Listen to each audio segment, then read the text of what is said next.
if you'll excuse me just for a moment, and I mean that literally. Adrian, in 1 minute, 60 seconds, I have something very important to announce to the tens and tens of people who are watching. No matter what I'm doing, interrupt me so I can make the announcement. 1 minute. Awesome. Yes, sir. Thank you very much. There's a debate going on these days, and frankly, I just don't get it. It seems to me that the Bible couldn't be more clear if it had intended to be, and I think it actually did. You see, Genesis 1:1 begins with "in the beginning," which I think means in the beginning. And then God, as if to make the point that he created the joint in 6 24-hour days, says day 1, the evening and the morning.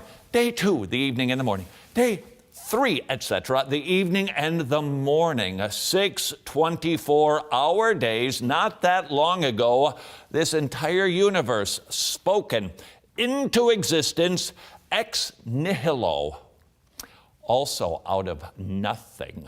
The Bible is clear on the subject, and yet so many people, I do believe, bowing to what they believe to be the authority of evolutionary science, historical science, interpreting what happened a gazillion years ago by looking at a toe bone of a dinosaur. We've decided, we better figure out a way to make the Bible appear to match evolutionary historical science. And we've come up with all different types of translations and variations, a day age, a gap theory, to make the Bible say what it clearly does not. And the implications of that are rather significant. We end up with enormous problems if we try to interpret an historical fall and understand an historical fall in an old earth rendering. This is most clear when it comes to Adam's sin. Was it true that, as Paul argues, when sin came, death came? Well, just keep in mind that if the earth is indeed old, and we infer that it is old because of the scientific data, the scientific data is also there to claim that long before the emergence of Adam, if indeed there is the recognition of an historical Adam, and certainly long before there was the possibility of Adam's sin, there were all the effects of sin that are biblically attributed to the fall and not to anything before the fall. And we're not only talking about death, we're talking about death by the millions and billions. The issue is Adam. The issue is sin. The Bible states God created a perfect world, no sin, no death, and then Adam, our federal head, he took a tumble and all of creation went with it and introduced sin and death in that order. If we believe that the Bible presents an old age concept, then we've got ourselves a challenge. Why does the fossil record appear to include so much sin and death before the fall? And in fairness, there are evangelicals who would say that's because you're confused about Romans chapter 5. When Adam fell, he didn't die physically. It was just a spiritual death that was promised. Some who hold to an old earth in dealing with this question suggest that what Paul is actually talking about, what the Scripture claims, is that when sin came, spiritual death came. But I would suggest to you that that is a very difficult claim to reconcile over against the totality of Scripture. And the whole idea that before there could be humanity, and certainly before there could be Homo sapiens, and before there could be Adam, and before there could be sin, there would be all the effects of sin written backwards. Let me just point out in the first place that no Christian reading the Scripture alone would ever come to such a conclusion. Ever. Plain reading, plain understanding. To make the Bible say what it doesn't really appear to say takes a great deal of hermeneutical gymnastics. It comes with very serious intellectual entanglements.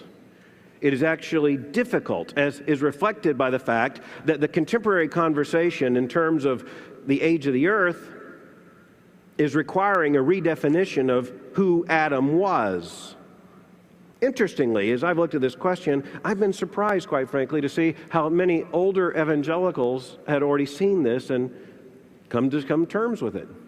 In his commentary in the book of Romans, John Stott actually suggests that Adam was an existing hominid that God adopted in a special way, and out of Homo sapiens, God implanted his image, made Adam particularly in his image by ensouling him and creating in Adam not only Homo sapiens, but Homo divinus. Let's just imagine for a moment what that would theologically require. It requires that there were Homo sapiens who were not the image bearers of God.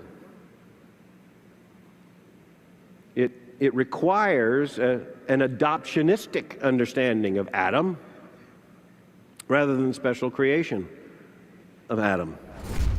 John Stott, not the only theologian who has to take the Bible and import ideas that the Bible itself never presents. Dennis Alexander, in his new book, Creation or Evolution, Do We Have to Choose?, a fellow at Cambridge University suggests, and I quote here, that God in his grace chose a couple of Neolithic farmers to whom he chose to reveal himself in a special way, calling them into fellowship with himself so that they might know him as a personal God. Now, is that in any way a possible, legitimate, exegetical reading of Genesis? That God chose a couple of Neolithic farmers? What haunts me about that book is not just the contents of the book, but what is on its front cover, a blurb from J.I. Packer, who says, surely the best informed, clearest, and most judicious treatment of the question and title that you can find anywhere today. When we return, hold on. You wanted me to interrupt you in a minute. one minute, 60 seconds. Right. 7 minutes later. It's been But 420 I knew seconds. you meant 7 minutes by the 1 minute. I said 1 minute. No, and then plus in between when you said 1 minute and 60 seconds, there's a little gap there. I don't know how much time you meant by that little gap either. And if you think that's ridiculous, some evangelistic booklets are too squishy, some are too strong, some are too short, some are too long.